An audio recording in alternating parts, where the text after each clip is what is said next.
Hello friends, what's up? Welcome to my channel. It's me Bhavni Tiwari. So in this video we will study social studies of class 8th. Class 8th का हम लोग social study पढ़ेंगे, उसमें history का chapter 1 पढ़ेंगे, ठीक है? So the book name is New Descent and it is CC edition, okay? Written by Akshat Agrawal and Poonam Mishra, ठीक है? Let's start the chapter. Here the chapter 1, when, where and how. When, where and how. सबसे पहले आज हम introductory video, जो आज हम इसका इंट्रोडक्शन पढ़ेंगे. देखिए इस चैप्टर में हम क्या क्या पढ़ेंगे. इस चैप्टर में हम सबसे पहले पढ़ेंगे मीनिंग ऑफ हिस्ट्री. हिस्ट्री का मतलब क्या होता है, मतलब हिस्ट्री का मतलब क्या होता है आप लोग जानते होंगे. हिस्ट्री क्या होता है, हिस्ट्री हम पास्ट से पढ़ते हैं. हिस्ट्री में क्या पढ़ते हैं हम लोग, अपने पास्ट के बारे में पढ़ते हैं. तो मीनिंग ऑफ हिस्ट्री हम सबसे पहले पढ़ेंगे, फिर हम पढ़ेंगे इंपॉर्टेंस ऑफ हिस्ट्री, फिर पढ़ेंगे कि हिस्ट्री के आखिर क्यों इंपॉर्टेंस है. हम लोग हिस्ट्री पढ़ते हैं तो उसकी कोई इंपॉर्टेंस होगी तभी ना हम लोग पढ़ते हैं. तो फिर हम लोग पढ़ेंगे कि आखिर हिस्ट्री की इंपॉर्टेंस क्या होती है हमारे लाइफ में कि हम लोग हिस्ट्री सब्जेक्ट पढ़ते हैं. The modern period A time frame. फिर हम पढ़ेंगे मॉडर्न पीरियड जो आया था उसका एक टाइम फ्रेम टाइप में लिखा हुआ है, उसको हम पढ़ेंगे. फिर the world in the 18th century. फिर 18th सेंचुरी में कैसा वर्ल्ड था हमारा. देखिए 18th सेंचुरी में बहुत सारे रिवॉल्यूशंस हुए थे, जैसे कि French revolution, American revolution and so on. तो इसके बारे में हम थोड़ा सा पढ़ेंगे, पूरे डिटेल में इसके बाद नहीं पढ़ेंगे. फिर हम पढ़ेंगे कि इंडिया 18th सेंचुरी में कैसा था. वर्ल्ड का हम लोग पढ़ लेंगे कि कैसे कैसे रिवॉल्यूशन हुए थे. फिर पढ़ेंगे कि 18th सेंचुरी में इंडिया कैसा था. फिर sources for the modern period. फिर मॉडर्न पीरियड के क्या क्या सोर्सेज थे, ठीक है. देखिए जो द मॉडर्न वाले टाइम फ्रेम है, इसके अंदर हम क्या पढ़ेंगे. इसके अंदर हम पढ़ेंगे कि उस टाइम कैसे डिवाइडेड थे. तो उस टाइम डिवाइडेड है मॉडर्न पीरियड में. It is divided into Hindu, Muslim and Christians, British.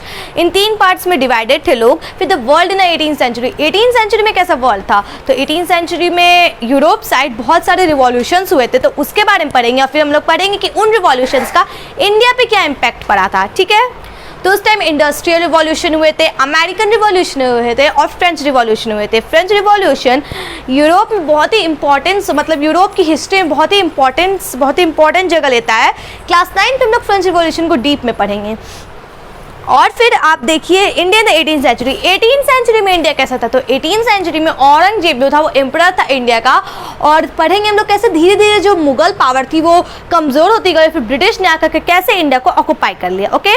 फिर पढ़ेंगे sources of the modern world. फिर मॉडर्न वर्ल्ड के क्या क्या सोर्सेस आए, ब्रिटिश आए, उन्होंने क्या क्या किया, इस सब के बारे में फिर हम लोग पढ़ेंगे, ठीक है. अब देखिए की टर्म्स, यहाँ पे कुछ आपके की टर्म्स दिए हुए हैं, उसको देखते हैं हम लोग. पोस्टर्निटी मतलब होता है फ्यूचर जनरेशंस. मतलब फ्यूचर जनरेशंस में क्या क्या हो गया उसके बारे में हम लोग पढ़ेंगे. मतलब इसका मतलब है फ्यूचर जनरेशन. पोस्टर्निटी मतलब culminate, to reach the highest point. Culminate मतलब कि हाईएस्ट पॉइंट पे रीच होना. डर्थ मीन्स स्कैरिटी, किसी चीज़ की कमी होना. एबिडेंस मीन्स इन प्लेंटी, मतलब प्लेंटी चीज़ में वो पर्याप्त मात्रा में प्राप्त होना. Artifact, an object that is made by person specially of historical artist और कल्चरल इंटरेस्ट. आर्टिफैक्ट ये होता है कि एक ऑब्जेक्ट जो कि एक पर्सन के द्वारा बनाया गया हो, किस लिए, हिस्टोरिकल हो, वो आर्टिस्टिक हो और कल्चरल उसमें इंटरेस्ट थोड़ा हो, मतलब थोड़ी कल्चरल टाइप का और थोड़ा आर्टिस्टिक और थोड़ा हिस्ट्री से हमारे रिलेट करता हो. ऑटोबायोग्राफी क्या होता है, द स्टोरी और account of one's own life. अपने बारे में कुछ लिखना, अपनी जीवन शैली को पेज पे लिखना, अपने जीवन को पेज पे उतारना, इसे हम क्या कहते हैं, इसे हम कहते हैं ऑटोबायोग्राफी. टायरेंट क्या होता है, एन ऑप्रेसिव रूलर. ऑप्रेसिव मतलब जो दबा के रखता हो किसी को, जो मतलब ऑप्रेस करता हो, दबाता हो जिसको. तब जो लोग अब दूसरों की बात, अपने प्रजा की बात, पीपल्स की बात जो नहीं सुनता, उसे हम क्या कहते हैं, उसे हम कहते हैं टायरेंट यानी ऑप्रेसिव रूलर. रेवर्बरेट मीन्स क्या होता है, इको होता है, रिबाउंड होता है. इको आप लोगों ने साइंस में पढ़ा होगा कि हम इको होता है.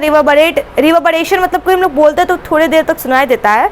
सो यहाँ पे रिवर्बरेशन का वर्ड इसमें किस लिए यूज़ हुआ था, हम आगे चैप्टर में पढ़ेंगे कि why reverberate word is use in this one. Ambiguity, lack of clarity and uncertainty, मतलब क्लैरिटी का लैक होना और अनसर्टेनिटी होना. बीकॉन मतलब signal, a lighthouse of guide the sailors. Beacon मतलब सिग्नल होता है या फिर लाइट हाउस जो कि सेलर्स कौन होते हैं, सेलर्स को गाइड करते हैं, ठीक है. Impoverishment, reduction in value of quality, move towards poverty, मतलब पॉवर्टी की तरफ जाना, मतलब गरीबी आना. रिडक्शन, क्वालिटी जो वैल्यू थी, क्वालिटी थी, उसका रिडक्शन, उसका कमी होना और फिर गरीबी की तरफ जाना, okay. Thank you. I hope that आपको इंट्रोडक्शन चैप्टर समझ में, इंट्रोडक्शन जो था हमारा वीडियो, इंट्रोडक्टरी वीडियो समझ में आया होगा और टॉपिक्स भी आपको समझ में आएंगे कि हम कौन कौन से टॉपिक्स पढ़ेंगे. So okay, have a nice day. I meet you on the first topic. Meaning of history next video में मिलेंगे, जिसका फर्स्ट टॉपिक क्या है, जिसका टॉपिक क्या है meaning of history and importance of history. Okay, thank you.